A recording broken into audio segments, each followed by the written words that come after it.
Welcome to the Explainer.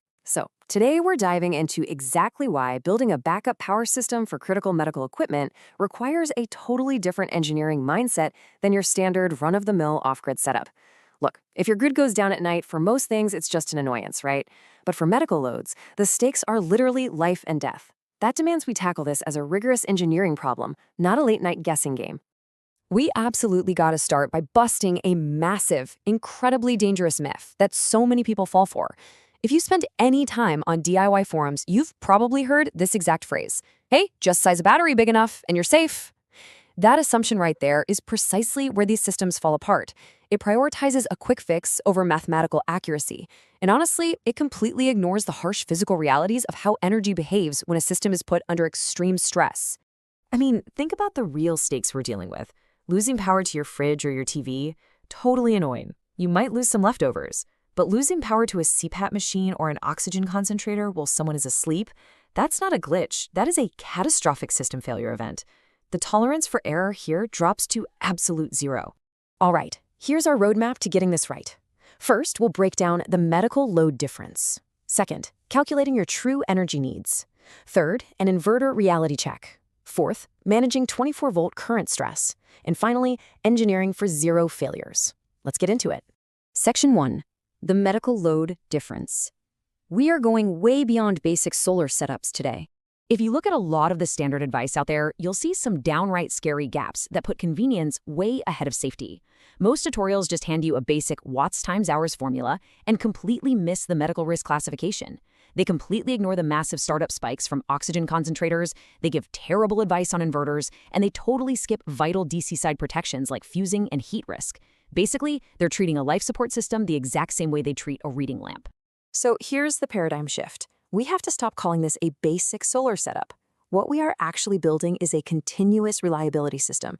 And what that means is it's a system designed with massive margins, not absolute minimums. In your standard van build setup, if the battery runs low, the inverter shuts off safely and you're just sitting in the dark. In a continuous reliability system, failure tolerance is exactly zero. That load cannot be shut off without serious consequences. To actually pull off this level of reliability, you have to break down how these medical devices behave into 3 distinct categories. First, you've got continuous power draw. That's the steady, predictable energy it sips all night long. Second, you really have to watch out for cycling behavior. Devices like oxygen concentrators don't just draw flat power. They pulse, they cycle, their internal compressors ramp up and down. And third, you have to define that failure tolerance, keeping front of mind that these machines have to run flawlessly, with 0 drops in delivery. Moving right along to Section 2, calculating true energy needs. Time for the engineering math. Okay, we start at square one. Total energy demand is honestly pretty straightforward at first. It's simply the sum of every single device's power multiplied by how many hours it runs while you sleep. So grab the wattage of your CPAP and oxygen systems, multiply them by the hours you're asleep, and add them up.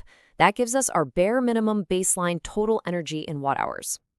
But wait, here is exactly where the DIY crowd usually messes up.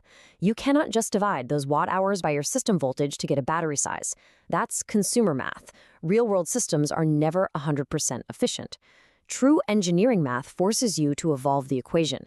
You have to divide that total energy by the system voltage, sure, but then you must factor in inverter efficiency losses and the battery's usable depth of discharge.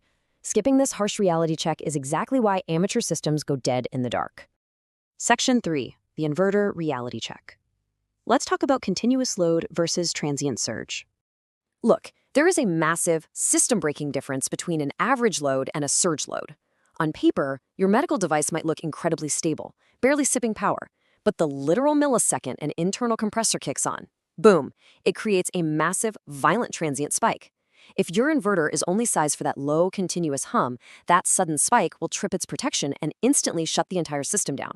Because of that, your inverter has to strictly follow 2 non-negotiable rules. First, its continuous power rating obviously has to comfortably clear your continuous load. But just as crucially, the inverter's surge rating must be greater than the startup transient of your heaviest piece of medical equipment. It literally has to be strong enough to run the marathon and absorb a massive punch without flinching.